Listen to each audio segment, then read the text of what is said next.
Hey guys, Spirit of the Law here. If you're anything like me, a typical game of Age of Empires 1 against the computer works in 3 phases. Phase 1, you grow your humble town into a bustling, cultured city. You love your people and rule benevolently. Phase 2, the AI destroys your armies and burns everything you once loved to the ground. Phase 3, you use cheat codes to turn the tides, burning the AI's town and making everything right in the world again. This video is going to be all about Phase 3. Let's get started. First, just to keep some organization here, I'll start with the basic resource cheats. These are just a little bit of help, and typing any of these 4 will give you 1,000 of each resource. They're sort of themed appropriately, so they're pretty easy to remember.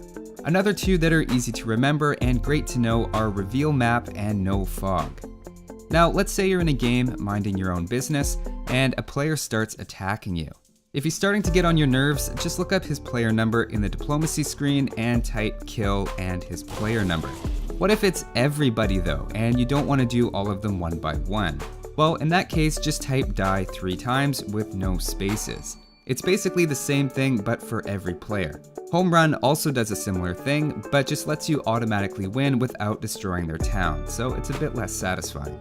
Now the next 2 you probably won't use, but they're good to know so you don't accidentally type them in. The code resign will automatically make you resign, and the same with kari, though that one also destroys everything you have in the process. Now let's move on to the next phase of cheats, which is the unit modifying cheats. They don't give you new units, but take your existing ones and make them better or more interesting. To start with the Gaia units, my favorite is King Arthur, which makes all the birds into dragons. There's just something epic about building your town with a dragon flying overhead. As a bonus, they also circle around the hidden secret gold deposits on the map, which are really useful in the late game.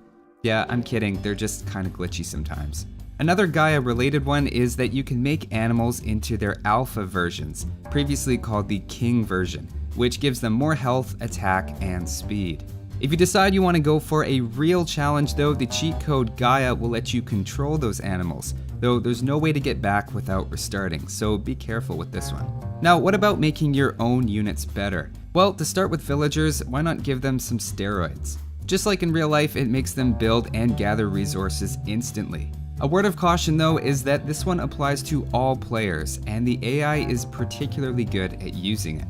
Another villager cheat is Medusa. At first it looks like it renames all of them and that's it, there's no stat changes. But after any of your villagers die, they come back as Black Riders, which are like a weaker cavalry archer. If one of those Black Riders dies, it comes back again as a catapult. Unfortunately, if the catapult dies, that's it, but it's still a lot of value for that initial 50 food investment in the villager.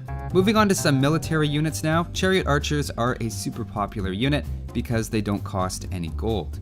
Normally they move about the same speed as a camel rider and fire just a bit slower than an improved bowman. Typing up Sid Flint Mobile makes your chariots move 3 times faster and increases their firing rate as well. You thought they were fun before, but now they almost stand a chance against the Academy units. Moving on, Age of Empires is not a game normally known for its stealth, but Dark Reign turns it into exactly that by making your composite bowmen into stealth archers. This lets them disguise themselves as trees whenever they aren't moving. Now the AI doesn't seem particularly thrown off by this, and it negates your archers' upgrades and changes their stats. So it's not necessarily a better unit. The main advantage is they can now walk on water, which makes them a great option on island maps. But still, that's pretty dangerous. You send units over and they could run into trouble and not come back. If only there was an easier way to attack other islands. It turns out there is. Type ICBM to turn your ballista bolts into intercontinental ballista missiles. With 100 range, they can easily destroy the enemy islands while you sit in the comfort of your island villa. And speaking of siege, catapults also have a few of their own upgrades. Big Bertha, for example, renames them and gives them extra attack, hit points, and range, but most importantly, a huge blast radius. Entire towns can be taken out in just a few shots. Another catapult cheat that can be combined with Big Bertha is Jack Be Nimble, which makes your catapults fire things other than stones. There are a few different possibilities depending on the direction that you're firing, and it can be one of several objects that either spin or don't. Moving on now from Siege, have you ever run into the situation where you've invested maybe a bit too heavily on the water and the AI just hides further inland outside of your range. It's pretty frustrating. Normally, you might just delete your navy to open population space and build an army, but no longer. With Flying Dutchman, you can bring your juggernauts onto land. Unfortunately, this only works with juggernauts and not all ships. They're basically just catapults, but at least you're getting some use out of them. And their simultaneous fiery explosion and splash animation coming out of the grass are surprisingly entertaining to look at. Now, the last two cheats that modify units are for the priests. The first one greatly increases priest HP and movement speed. They still do conversions like normal, but are now much more difficult to kill. The second one is a unique unit called Saint Francis, which you get by typing convert this with an exclamation mark if you have a temple.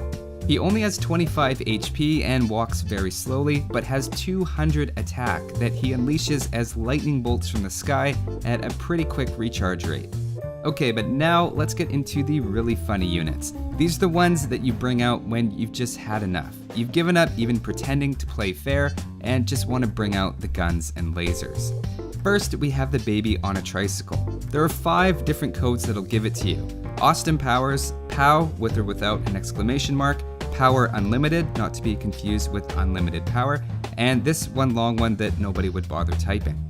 Baby Prez, as it's called, has great HP, attack, armor, range, and speed. It's a very well-rounded unit, and the animation is particularly good when its HP drops to 0. It does a nice little flip and just sits on the ground. Another cheat unit is the mechanized Zug 209 by typing in Storm Billy all as one word. They're not as strong as Baby Prez in terms of attack and HP, but they're still more than a match for conventional units. I personally think they look a bit cooler as well. But while robots are great and all, what about cars? Well, you get 2 models to choose from. The first is Big Daddy, all one word. Its 300 attack and damage radius make it great at taking out towns quickly.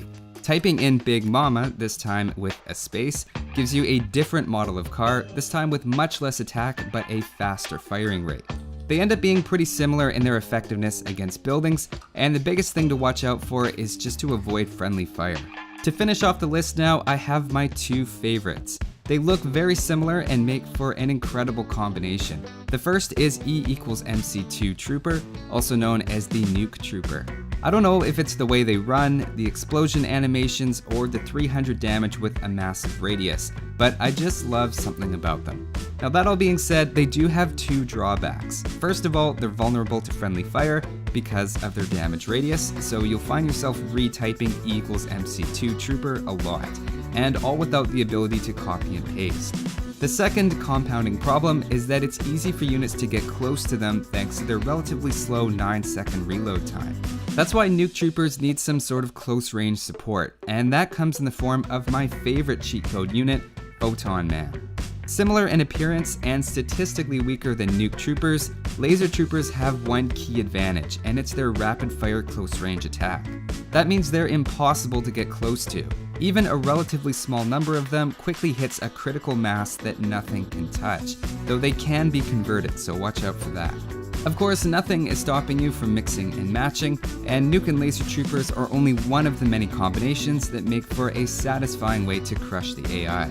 So those are all the cheat codes that I know of. If there are new ones introduced in Definitive Edition, they haven't made those public yet. The full list of all the ones I covered is down in the description below, as well as any new ones that come out if they do. But that's all for this one. Thanks for watching, guys, and I'll see you next time.